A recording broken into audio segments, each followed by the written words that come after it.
Hello friends, कैसे हैं आप लोग। इस कोरोना काल में आप लोग, उम्मीद कर रहा हूं कि आप लोग अपने परिवार के साथ सकुशल होंगे, अच्छे से पढ़ाई कर रहे होंगे। घर पे रह के स्कूल जाने की जरूरत नहीं है क्योंकि स्कूल तो वैसे ही बंद है, लेकिन हम आपके लिए लेके आए हैं घर बैठे एजुकेशन। आपको न कोचिंग जाना है, न स्कूल जाना है, न घर पे किसी ट्यूटर को बुलाकर उसको पैसे देने की जरूरत है। इसलिए आप लोग अपने घर में बैठे बैठे ये सारे 10th के चैप्टर्स या और भी आगे जो मैं वीडियो अपलोड करने वाला हूँ 10th क्लास के फिजिक्स की, वो आपको घर बैठे बैठे मिल जाएगा। लेकिन मेरा वीडियो चालू देखने से पहले पेन और कॉपी लेकर जरूर बैठ जाएं ताकि आपका एक अच्छा सा नोट्स भी तैयार होता रहे। और तो फिर चलिए हम लोग शुरुआत करते हैं फिजिक्स का फर्स्ट चैप्टर इलेक्ट्रिसिटी। तो सबसे पहले ये चैप्टर शुरू करने से पहले इलेक्ट्रिसिटी के बारे में जानेंगे। इलेक्ट्रिसिटी है क्या, इलेक्ट्रिसिटी की डेफिनेशन क्या है। इलेक्ट्रिसिटी के बारे में तो आप लोग सब जानते हैं कि बिना इलेक्ट्रिसिटी की हिंदी क्या है, विद्युत। तो विद्युत के बिना तो कुछ हो ही नहीं रहा है। आपके घर में बिजली है, इलेक्ट्रिसिटी है, इलेक्ट्रिसिटी से ही आपके सारे इलेक्ट्रिकल इक्विपमेंट चलते हैं। तो इलेक्ट्रिसिटी का एक डेफिनेशन क्या है कि it is a set of physical phenomena associated with the presence and motion of matter that has a property of electric charge। तो हालांकि इलेक्ट्रिक चार्ज के बारे में आगे हम लोग पढ़ेंगे, लेकिन इसका मतलब क्या हुआ, इलेक्ट्रिसिटी डेवलप कैसे हुआ। तो वो क्या है कि एक फिजिकल फेनोमेना है। फिजिकल फेनोमेना का मतलब क्या हुआ कि इस विद्युत को एक फिजिकल प्रोसेस से डेवलप किया जाता है। वो फिजिकल प्रोसेस क्या है, आगे हम लोग Faraday's law of electromagnetic induction में पढ़ेंगे तो हम लोग को ये पूरा चीज क्लियर हो जाएगा। लेकिन अभी बस ये इतना समझिए कि एक फिजिकल फेनोमेना है मींस एक किसी भौतिक तरीके से, किसी मैकेनिकल पावर से हम लोग मिलाकर इसको बनाते हैं, ठीक है। और वो जो कि जिसमें कि इलेक्ट्रिकल चार्ज होता है, ठीक है। लेकिन आपको जो पढ़ना है वो यहां से पढ़ना है टाइप्स ऑफ चार्ज है। तो चार्ज का कितना प्रकार है, दो प्रकार है, पॉजिटिव चार्ज, दूसरा negative charge. Means positive charge means जिस चार्ज के ऊपर यानी जिस मैटर के ऊपर कौन सा चार्ज हुआ यानी एनर्जी क्या हुआ। चार्ज मींस क्या है, समझिए, उसको समझिए एक तरह से एनर्जी है। यानी इलेक्ट्रॉन, एक मान के चलिए जैसे एटम में क्या होता है, इलेक्ट्रॉन होता है और दूसरा क्या होता है, प्रोटॉन होता है, ठीक है। तो इलेक्ट्रॉन पे कौन सा चार्ज होता है, निगेटिव चार्ज होता है, प्रोटॉन के ऊपर पॉजिटिव चार्ज होता है। अब इलेक्ट्रॉन के ऊपर कितना चार्ज होता है इसको भी जैसा देख लेना है। तो 1.6 into 10 to the power -19 coulomb charge electron के ऊपर यानी निगेटिव चार्ज होता है। Electron consist of negative charge and proton consist of positive charge. तो 1.6 into 10 to the power -19 coulomb ये पॉजिटिव चार्ज है। ये क्या है, ये निगेटिव चार्ज है क्योंकि इलेक्ट्रॉन के ऊपर क्या होता है, निगेटिव चार्ज होता है। लेकिन लिखते नहीं है, इसको हम आगे डिस्क्राइब करेंगे। ऐसा यूनिट ऑफ चार्ज क्या होगा, ऐसा यूनिट क्या होता है, ऐसा यूनिट होता है इंटरनेशनल स्टैंडर्ड यूनिट। जैसे आप पढ़िएगा एस और आई, ऐसे में पढ़िएगा उल्टा ही होता है। ऐसे इंटरनेशनल स्टैंडर्ड यूनिट इसलिए बनाया गया ताकि पूरे विश्व में एक ही मानक चले, ठीक है। यूनिट मतलब क्या हो गया, उसकी इकाई, उसकी इकाई क्या है, कूलम। ये कूलम कौन थे, कूलम एक साइंटिस्ट थे जिन्होंने चार्ज का आविष्कार किया था, उन्हीं के नाम पर ये कूलम यूनिट पड़ गया, ठीक है। लेकिन हम लोग ये जाने कि ये कूलम होता क्या है, कूलम का क्या डिफिनेशन है। तो कूलम का क्या डिफिनेशन है, one coulomb is that quantity of electric charge which exerts a force of 9 into 10 to the power 9 Newton on an equal charge placed at a distance of 1 meter from it। मतलब क्या हुआ कि 1 coulomb charge क्या हुआ, जैसे ये एक matter है, ये एक पॉइंट है और ये भी एक पॉइंट है। तो इसके ऊपर क्या हुआ, क्या बोल रहा है, 9 into 10 to the power 9 Newton, 9 into 10 to the power 9 Newton इसके ऊपर भी चार्ज होगा और 9 into 10 to the power 9 Newton इसके ऊपर भी चार्ज होगा। और ये क्या करेगा, ये एक दूसरे के ऊपर एक फोर्स लगाएगा, बल लगाएगा, ठीक है। तो वही जो चार्ज होता है, यही जो फोर्स होता है, यही फोर्स कूलम होता है, ठीक है। यानी अगर इलेक्ट्रॉन, दो इलेक्ट्रॉन है कोई दो मेटल है, जो भी आप समझ लीजिए, तो इन दोनों के ऊपर दोनों एक दूसरे के बीच में कितना फोर्स एक्सर्ट करेंगे ताकि वो 1 कूलम हो जाए, तो ये हो जाएगा 9 × 10⁹ न्यूटन, और इस पे भी हो जाएगा 9 × 10⁹ न्यूटन। ठीक है, तो मुझे उम्मीद है कि ये कूलम का डेफिनेशन भी आप लोगों को समझ में आ गया होगा, ऐसा यूनिट ऑफ चार्ज ये भी समझ में आ गया होगा, और चार्ज का डेफिनेशन भी समझ में आ गया। चलिए तो देखते हैं क्या कि अब यहां से तो समझ में आ गया कि 9 × 10⁹ न्यूटन, दो पार्टिकल है, दो पार्टिकल एक दूसरे के ऊपर जो फोर्स एक्सर्ट कर रहा है at the distance of 1 metre, वही आपका 1 कूलम चार्ज है। ठीक है, अब ये देखें कि हमारे पास एटम में क्या क्या होता है। एटम में क्या है, प्रोटॉन है, दूसरा क्या है, न्यूट्रॉन है, sorry proton and electron, electron होता है, इलेक्ट्रॉन। तो प्रोटॉन क्या है, पॉजिटिवली चार्ज पार्टिकल्स होता है, इलेक्ट्रॉन पे कौन सा चार्ज होता है, नेगेटिव चार्ज होता है। तो और इसके ऊपर चार्ज कितना होता है, तो 1.6 × 10⁻⁻19 कूलम चार्ज होता है। ठीक है, और लेकिन ये प्रोटॉन क्या है, पॉजिटिव चार्ज है, ये पॉजिटिवली चार्ज होता है, और इलेक्ट्रॉन के ऊपर क्या होता है, नेगेटिव चार्ज होता है, यानी 1.6 × 10⁻⁻19 कूलम।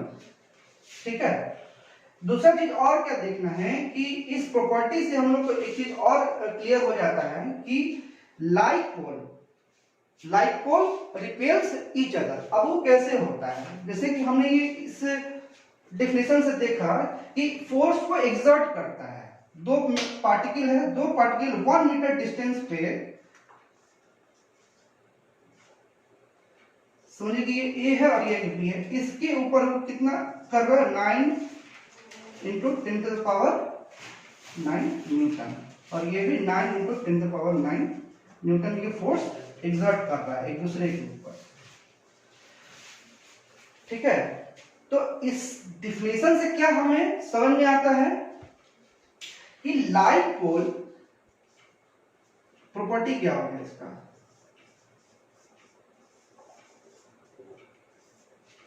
कि अपोजिट पोल, इसका अपोजिट पोल बोले या अनलाइक पोल बोले, या लाइक पोल बोलते हैं तो सेम चार्ज हो गया, तो अपोजिट चार्जेस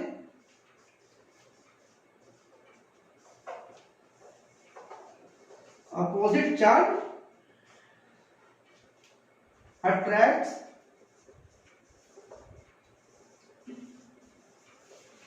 ईच अदर, या दूसरे तरीके से इसको ये भी लिख सकते हैं कि unlike charges attracts each other. दूसरा पॉइंट क्या निकल के आता है इसमें सामने कि लाइक चार्जेस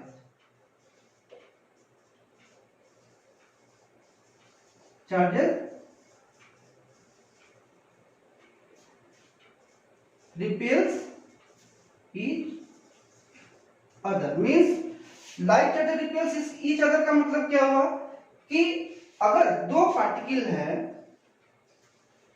A पार्टिकल है और B पार्टिकल है, ठीक है, दोनों किसी डिस्टेंस पे रखा हुआ है और दोनों पे पॉजिटिव चार्ज है, इस पे भी पॉजिटिव चार्ज है और इसके ऊपर भी पॉजिटिव चार्ज है, तो ये क्या दोनों एक दूसरे को क्या करेगा, रिपेल करेगा, यानी एक दूसरे से भागेगा, एक दूसरे से को अपोज करेगा। एक एग्जांपल में आप लोग देखते होंगे कि मैग्नेट होता है, तो मैग्नेट का अगर आप ये देखिए कि अगर नॉर्थ पोल और इधर से भी नॉर्थ पोल लगा देते हैं, ठीक है, नॉर्थ पोल इधर से भी लगा दिया, इधर से भी लगा दिया, तो आपको दोनों मैग्नेट के बीच का जो सेम पोल होगा तो उसमें आपको क्या नजर आएगा, रिपल्सन नजर आएगा। आप जब लगाएंगे तो फोर्स आपको एक महसूस होगा जो कि एक दूसरे को रिपेल करता रहेगा, अलग करता रहेगा। लेकिन जैसे ही अगर आप एक इधर से नॉर्थ पोल ले लेते हैं, ठीक है, और इधर आप साउथ पोल ले लेते हैं, तो इन दोनों के बीच में क्या होता है, अट्रैक्शन होता है। यानी ये क्या करेगा, ये दोनों एक दूसरे को अट्रैक्ट करेगा। यानी इसका मतलब क्या हो गया कि अनलाइक पोल्स है, ये अनलाइक पोल है, यानी दोनों अलग अलग पोल है। ठीक है, तो ये क्या करेगा, एक दूसरे को अट्रैक्ट करेगा, अपनी तरफ खींचेगा, जिससे कि हम लोग मैग्नेट का जो दो पोल लेते हैं, नॉर्थ पोल और साउथ पोल, दोनों को जब आपस में एक साथ करते हैं तो आपको महसूस होगा कि वो दोनों एक दूसरे को अट्रैक्ट कर रहा है। तो मुझे लगा है कि इतना जो मैंने पढ़ाया है, जो मैंने बताया है, आपने कॉपी में नोट भी किया होगा और इसको अच्छे से समझ भी गए होंगे। ठीक है, लेकिन अब इस सारे चीज को डिफाइन करने के लिए या एक चीज को समझाने के लिए एक न्यूमेरिकल है, calculate the number of electron constituting 1 coulomb of charge. का मतलब समझेंगे, पहले इस क्वेश्चन को समझेंगे और इसका एक न्यूमेरिकल हम लोग बनाकर देखेंगे और इसको प्रूव भी करेंगे कि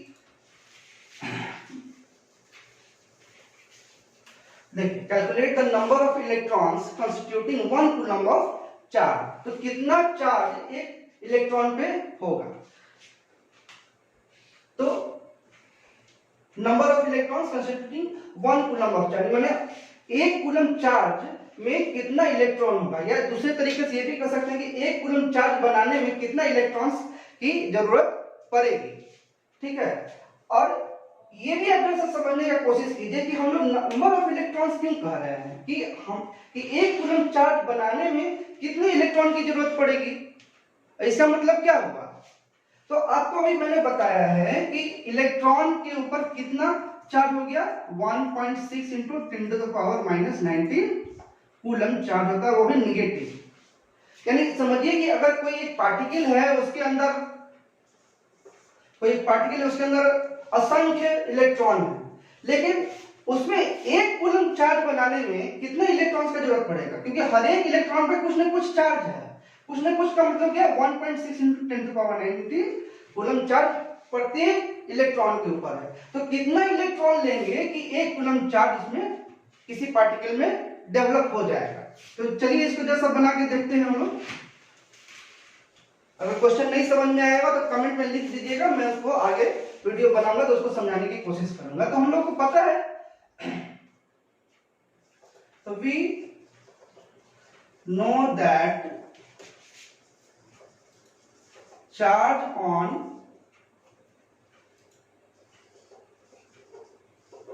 electron is equal to 1 point, या निगेटिव चार्ज होता है इसलिए हम लोग यहाँ पे क्या करेंगे, माइनस में लिखेंगे 1.6 into 10 to the power minus 19 coulomb charge होता है। तो हम लोग को क्या निकालना है कि 1 कूलम चार्ज में कितना होगा। ठीक है, तो क्या करेंगे, the number of electrons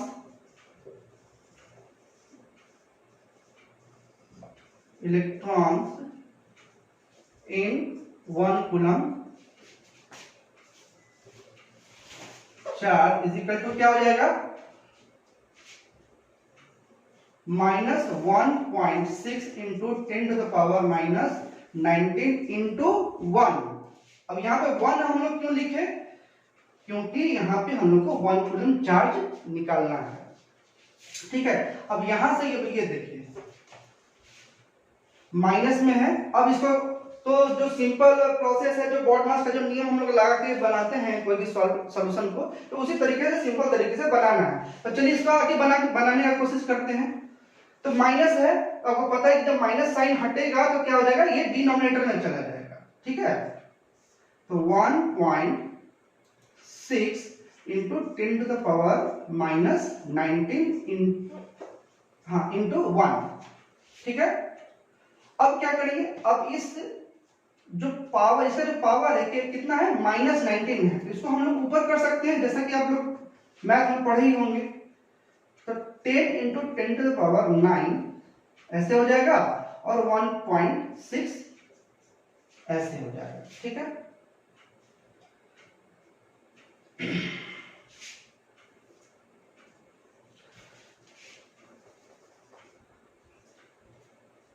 ten to the power 19 is equal to 10 upon 1.6 into 10 to the power यहाँ पे 18 और 18 क्यों हो गया, क्योंकि यहाँ पे एक हमने 10 ले लिया है और जब 10 इसमें से यहाँ से लिया एक जीरो तो यहाँ से एक जीरो घट गया, तो घट गया तो क्या हुआ 19 से ये 18 बन गया। ठीक है, अब इसको हम लोग डिवाइड जब करेंगे तो कितना हो जाता है, कैलकुलेट करके खुद बताइए। 6.25 इंटू 10 टू द पावर 18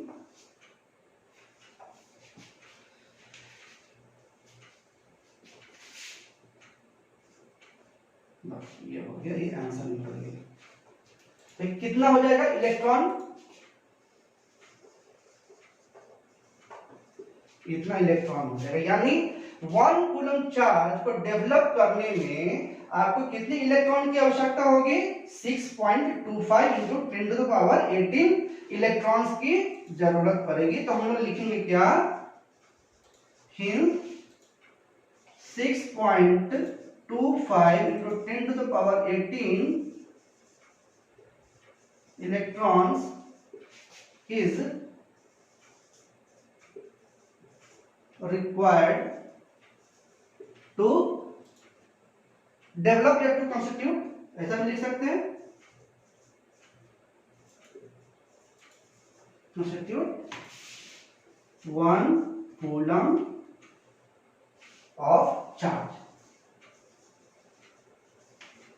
चलिए हो गया। मुझे उम्मीद है कि ये जो टॉपिक अभी जो मैंने अभी लिया है चार्ज, ये आप लोग को समझ में आया होगा। और अगर नहीं भी आया होगा, कोई डाउट होगा मन में, तो मेरा जो नीचे कमेंट सेक्शन है, कमेंट सेक्शन में आप दे दीजिएगा क्वेश्चन, वो मैं सॉल्व करने की कोशिश करूंगा। लेकिन मुझे आशा है कि ये पूरा चीज आप लोगों को क्लियर हो गया होगा। स्टडी मटेरियल है 10th क्लास का, अभी जो मैं 10th क्लास पे अभी बना रहा हूँ पूरे फिजिक्स का पूरा चैप्टर, उसके साथ मैंने उसका न्यूमेरिकल सब क्वेश्चन आंसर सारा कुछ सॉल्व करने की कोशिश करूंगा और आप लोग को घर बैठे बैठे मैं पहुंचाने की कोशिश करूंगा। और इसकी कोई गुरु दक्षिणा नहीं है, आपका शेयर सब्सक्रिप्शन ही हमारा गुरु दक्षिणा होगा। इसलिए आप लोगों से विनम्र निवेदन है कि इस मेरे चैनल को लाइक कीजिए, सब्सक्राइब कीजिए और ज्यादा से ज्यादा शेयर कीजिए, ताकि आपके जो दोस्त लोग हैं, फ्रेंड हैं या और भी जो हैं, उनको इसका लाभ मिल सके। Thank you.